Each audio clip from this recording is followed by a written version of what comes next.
Hello friends, ये है lesson number 38 और इसमें सीखने वाले हैं मल्टी लेवल इनहेरिटेंस। ओके, तो अगले लेसन में देखा था सिंगल लेवल इनहेरिटेंस। इसके अंदर क्या था कि एक सुपर क्लास था, एक सब क्लास था।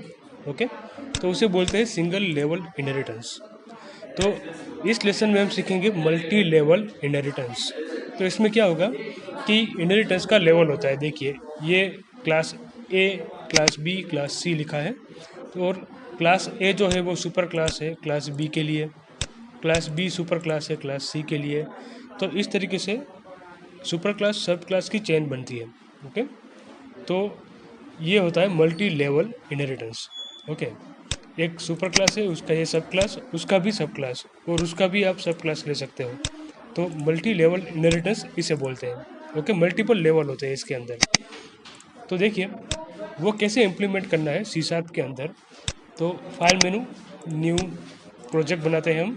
ओके, और कंसोल एप्लीकेशन बनाएंगे और यहाँ पर लिखेंगे मल्टीपल इनहेरिटेंस। ओके,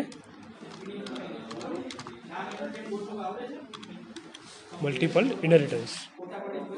अब देखिए इसके अंदर क्या करना है कि तीन क्लास बनाएंगे हम। एक बनाएंगे क्लास ए, एक बनाएंगे दूसरा क्लास बी, और ये क्लास सी। ओके, तो ये क्लास ए, बी और सी बन गए। अब क्या करना है, क्लास ए को सुपर क्लास बनाना है बी के लिए। तो यहाँ पर कॉलन ए लिखेंगे हम। ओके, तो क्लास बी सब क्लास बन गया, क्लास ए सुपर क्लास बन गया, और यहाँ पर मैं लिखूँगा क्लास सी में कॉलन बी। ओके, तो ये बन गया बी सुपर क्लास और ये सब क्लास बन गया। ओके, तो ये पूरी चेन बन गई। देखिए क्लास ए, ये क्लास बी ए का सब क्लास, ये क्लास सी बी का सब क्लास बन गया। ओके, अब हम इसके अंदर यानी कि क्लास ए के अंदर एक मेथड बनाएंगे पब्लिक वॉइड, और यहाँ पर मैं लिखता हूँ डिस्प्ले अंडरस्कोर ए। ओके, यानी कि ए क्लास की मेथड है इसलिए मैंने डिस्प्ले अंडरस्कोर ए लिखा। ओके, यहाँ पर मैं लिखता हूँ console dot right line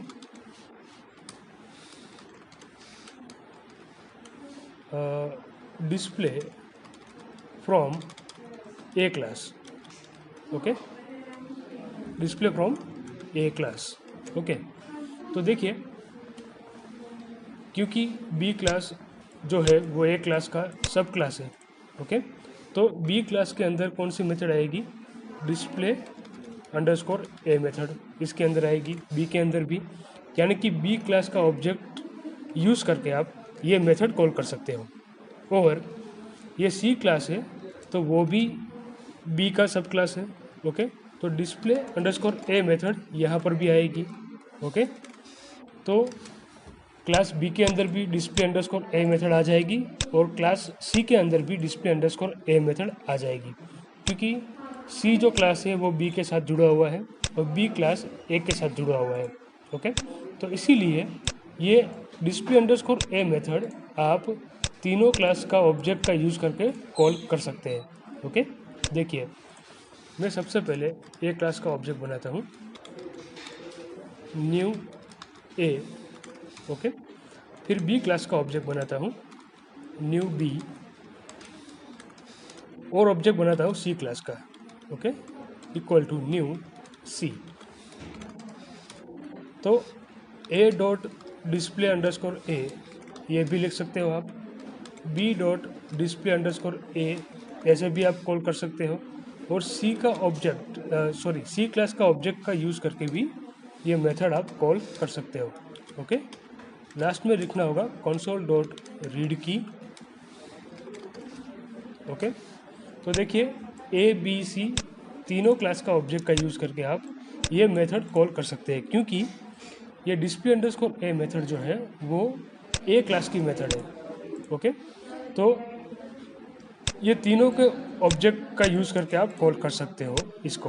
okay, देखिए मैं रन करता हूँ इसे, तो आउटपुट क्या आता है, 3 बार आउटपुट आएगा क्योंकि 3 बार ये मेथड कॉल होगी। Okay, using A class object, B class object and C class object. तो display from A class, display from A class. Okay, तो इस तरीके से ये 3 बार आउटपुट आएगा। अब देखिए, ये बी नाम का क्लास है, तो उसके अंदर मैं मेथड बनाता हूँ, दूसरी मेथड डिस्प्ले अंडरस्कोर बी नाम की मेथड। ओके, और मैं यहाँ पर लिखता हूँ display from B class. Okay, और यही मेथड मैं सी क्लास के अंदर भी बनाता हूँ, उसका नाम देता हूँ मैं डिस्प्ले अंडरस्कोर सी। ओके, तो यहाँ पर मैं लिखता हूँ डिस्प्ले फ्रॉम सी क्लास।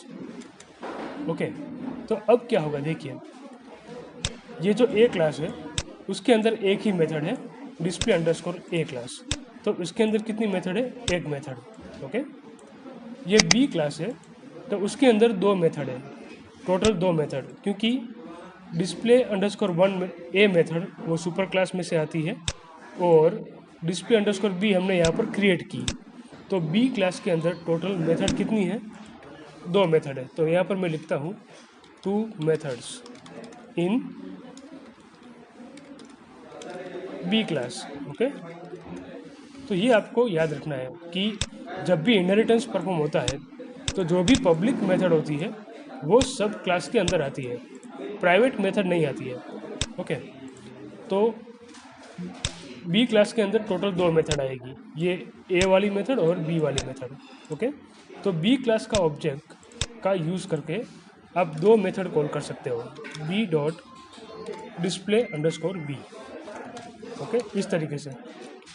और ए क्लास के अंदर एक ही मेथड है तो उसका ऑब्जेक्ट से आप एक ही मेथड कॉल कर सकते हैं। ठीक है, बी क्लास के अंदर 2 मेथड है तो B dot display A and B dot display B, 2 method को कॉल कर सकते हैं। अब सी क्लास की बात करते हैं, तो देखिए सी क्लास जो है वो सुपर क्लास सब क्लास है किसका, बी क्लास का सब क्लास। तो बी क्लास की जितनी भी मेथड है पब्लिक मेथड वो सभी के सभी मेथड इसके अंदर आएगी। ओके, तो देखो डिस्प्ले ए मेथड भी आ जाएगी, फिर डिस्प्ले अंडरस्कोर बी मेथड भी इसके अंदर आएगी, तो टोटल सी क्लास के अंदर 3 मेथड्स आएगी। ओके, इन सी क्लास तो 3 मेथड सी क्लास के अंदर आएगी, एक आएगी ए क्लास की मेथड, एक बी क्लास की मेथड, और सी क्लास के अंदर तो हमने यहाँ पर मेथड क्रिएट की। ओके, तो सी क्लास का ऑब्जेक्ट का यूज़ करके हम तीनों मेथड कॉल कर सकते हैं। देखिए display underscore B, okay, display underscore C. ठीक है, तो ये होता है इनहेरिटेंस। देखिए ये ए क्लास में एक ही मेथड है, बी क्लास में 2 मेथड आ गई, एक ए क्लास में से और एक बी क्लास में से, और सी क्लास में 3 मेथड, 2 मेथड इनहेरिटेंस होके आती है और एक मेथड सी क्लास की मेथड। ओके, तो देखिए इसका आउटपुट क्या आता है, display from A class, display from A and B class. Okay, तो ये बी क्लास का ऑब्जेक्ट का यूज़ किया, और ये लास्ट 3 लाइन जो है ए बी सी, तो ये सी क्लास का ऑब्जेक्ट का यूज़ किया हमने। ओके, अब देखिए मैं यहाँ पर प्राइवेट मेथड बनाता हूँ क्लास ए के अंदर। ओके, क्लास ए, इसमें मैं प्राइवेट मेथड बनाता हूँ, private void and dis। Okay, तो जब भी प्राइवेट मेथड आप बनाते हो console डॉट राइट लाइन ए क्लास प्राइवेट मेथड। ओके, तो जब भी प्राइवेट मेथड आप बनाते हो तो वो method with in a class use हो सकती है, पर आउटसाइड द क्लास यानी कि void मेन में से उसका ऑब्जेक्ट क्रिएट करके कॉल नहीं कर सकते। तो यहाँ पर आप ए डॉट प्राइवेट नहीं लिख सकते, प्राइवेट मेथड। ओके,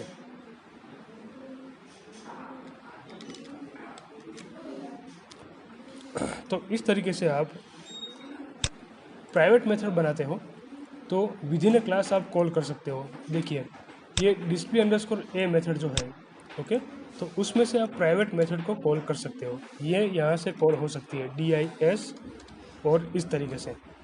ओके, तो क्लास में से ही इसको कॉल कर सकते हैं प्राइवेट मेथड को, क्लास के बाहर से ऑब्जेक्ट बनाकर या किसी भी तरीके से कॉल वो नहीं हो सकती है मेथड। ओके, तो अब देखिए आउटपुट क्या आएगा। तो जब भी ये डिस्प्ले ए मेथड कॉल होगी तब dis मेथड भी कॉल होगी। ओके, देखिए इसका आउटपुट, ए क्लास प्राइवेट मेथड, क्योंकि यहाँ पर एक क्लास की मेथड कॉल हुई। ओके, तो यहाँ पर भी ए क्लास प्राइवेट मेथड आया क्योंकि 2 बार कॉल हुई। ओके, तो इस तरीके से प्राइवेट मेथड को आप कॉल कर सकते हैं सेम क्लास की दूसरी मेथड में से। ओके, इसी तरीके से यहाँ पर यदि पब्लिक वेरिएबल आपने लिया हो, कोई भी पब्लिक वेरिएबल, तो आप दूसरे क्लास में से यूज़ कर सकते हो उसे। ओके, पब्लिक वेरिएबल को, ठीक है। और यदि आपने यहाँ से प्राइवेट वेरिएबल लिया तो दूसरे क्लास में वो एक्सेस नहीं हो पाएगा। ओके, तो ये होता है मल्टी लेवल इनहेरिटेंस। ओके, ये क्लास ए लिया था हमने पहले, उसका सब क्लास लिया बी और उसका सब क्लास लिया class C, multi level inheritance. Okay, तो इस तरीके से आप इम्प्लीमेंट कर सकते हो। तो ये फंडामेंटल थिंग्स जो है पब्लिक प्राइवेट एक्सेस स्पेसिफायर, तो वो आपको याद रखना है। ओके, और कौन सी मेथड इनहेरिटेंस में पार्टिसिपेट करेगी, तो public method. Private method inheritance में पार्टिसिपेट नहीं करेगी। ऐसे ही प्राइवेट वेरिएबल जो है वो भी इनहेरिटेंस में पार्टिसिपेट नहीं कर पाते हैं। तो इस लेसन में इतना ही, और अगले लेसन में जब मिलेंगे तो हायरार्चिकल इनहेरिटेंस देखेंगे। उसके अंदर एक सुपर क्लास होगा और 2 सब क्लास होंगे। ओके, तो इस लेसन में इतना ही। Thank you.